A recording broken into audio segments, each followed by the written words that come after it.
Within the shadows of history, where tales of heroism and horror intertwine, lies the story of a transformation that bewilders the mind.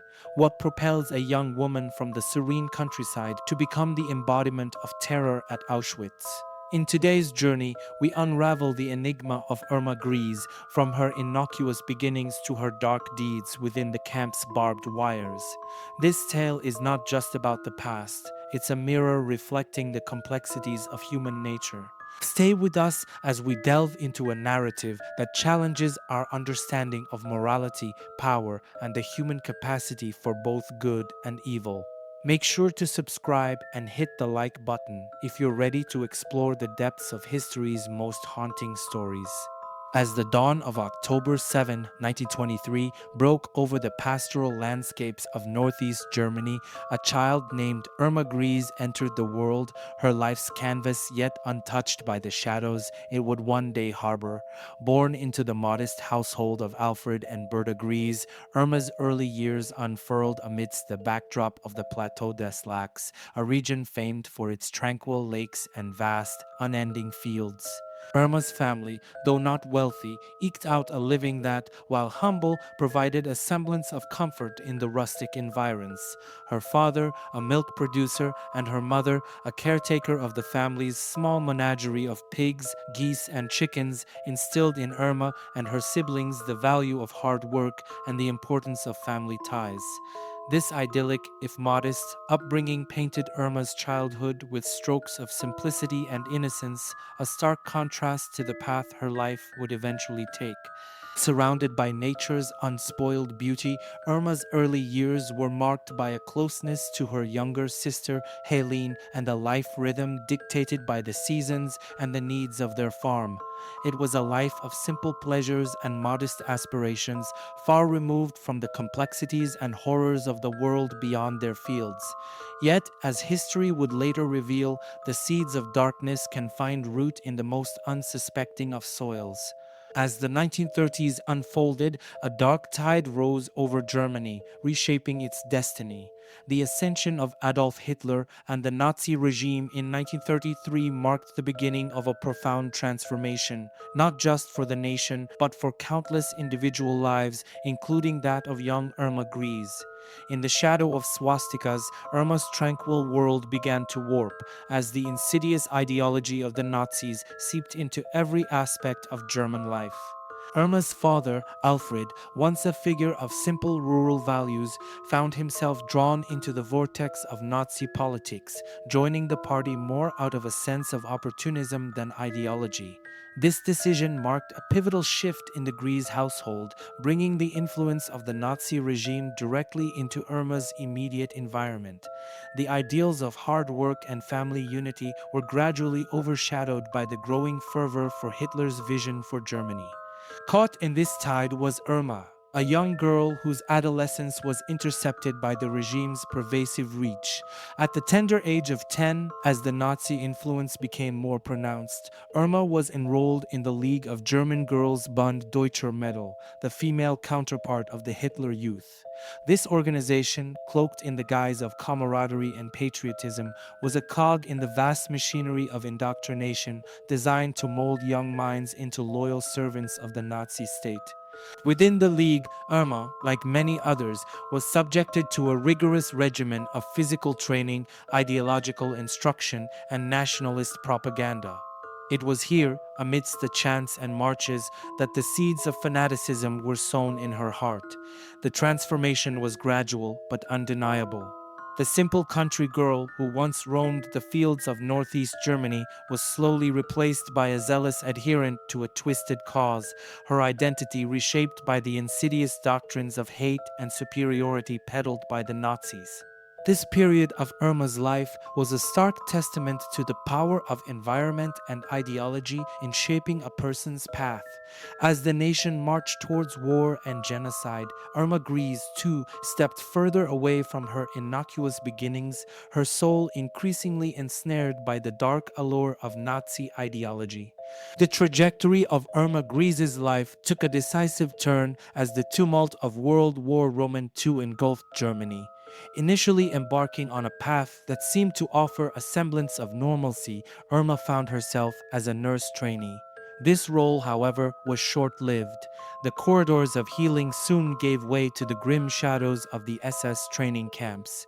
It was here, within these walls, that Irma's fate would become irrevocably intertwined with the machinery of the Holocaust.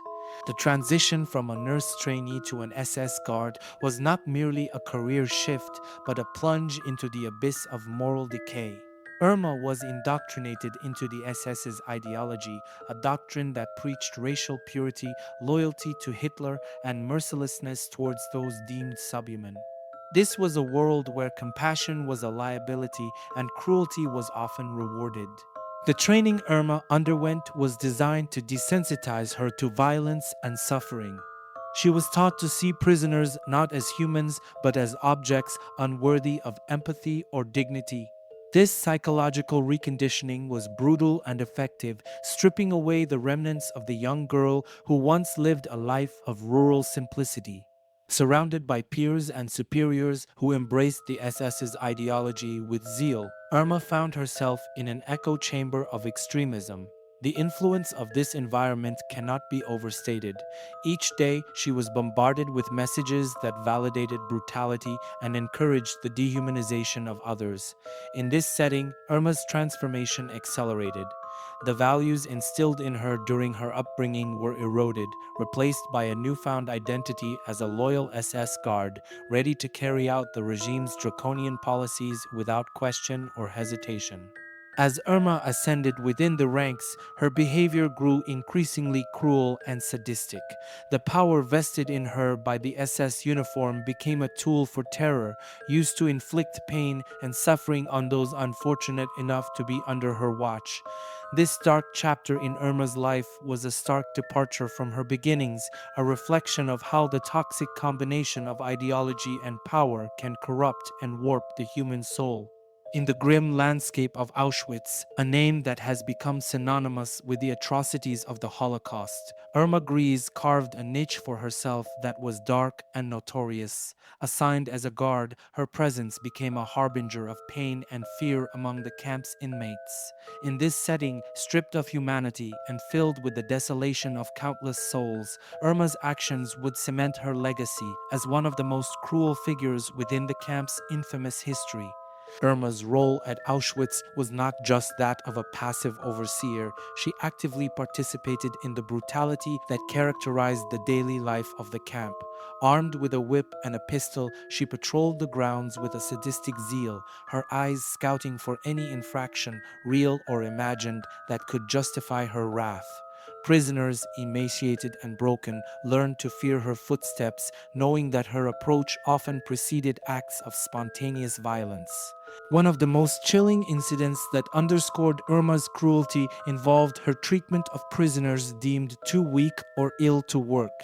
With cold efficiency, she would single out these individuals, subjecting them to beatings or, in some cases, sending them directly to the gas chambers.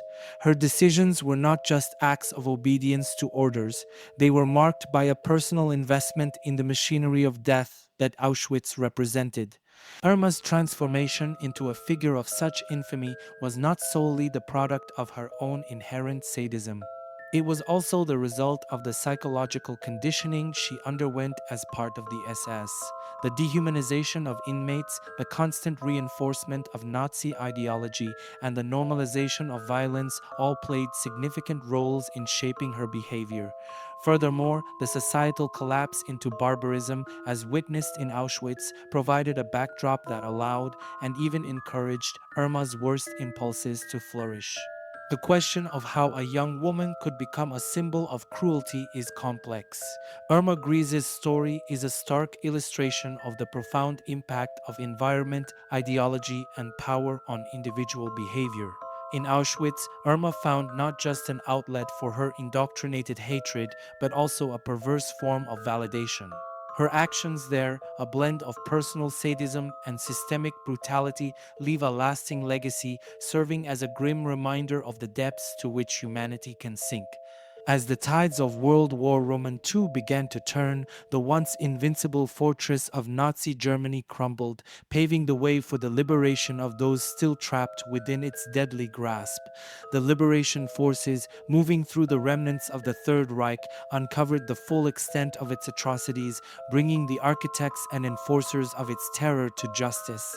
Among them was Irma Grese, her name now synonymous with the brutality of Auschwitz. Captured by the Allies, Irma's fall from the SS's ranks to a prisoner awaiting judgment was swift. Her capture marked the end of her reign of terror, but the beginning of a quest for justice for her countless victims. Irma's trial, part of the larger Belsen trials, threw her into the spotlight, not as a fearsome guard, but as a defendant facing charges of war crimes and crimes against humanity. The proceedings delved into the heart of darkness that had engulfed the camps, with Irma's actions at Auschwitz and Bergen-Belsen at the forefront. Witnesses recounted tales of her cruelty, painting a picture of a person who had embraced the role of executioner with zeal. Yet, the trial also exposed the complexities of her character, her youth, her indoctrination, and the societal collapse that had facilitated her transformation into a perpetrator of horror. In December 1945, the verdict was handed down. Irma Grese was sentenced to death by hanging, a fate she met with a calmness that belied the turbulence of her trial. Her execution marked the end of a chapter characterized by unspeakable cruelty, but it also opened a discourse on the nature of evil, responsibility, and the capacity for change within every individual. Irma Grese's story, from a countryside girl to a notorious guard at Auschwitz, serves as a somber reflection on the depths of moral degradation one can reach under the sway of hateful ideology and totalitarian power. It is a cautionary tale that underscores the importance of vigilance, education, and remembrance. As we look back on the dark chapters of history, let us not do so with detached horror, but with a commitment to ensuring such atrocities never find ground to take root again. In remembering Irma Grese and the system of terror she was a part of, we are reminded of the enduring need to stand against hatred, discrimination, and tyranny in all its forms. Let her story be a beacon guiding us towards empathy, justice, and the unwavering defense of human dignity. As we close this chapter, I encourage you to reflect on the lessons history has taught us and to engage in the conversation. What can Irma's story teach us about the present and the future? How can we ensure the memory of those who suffered is honored through our actions today? Subscribe to join us on this journey of exploration and remembrance. Share this video to spread the message and comment below with your thoughts. Together, let's keep the memory of history alive, ensuring that the darkness of the past illuminates the path to a brighter future.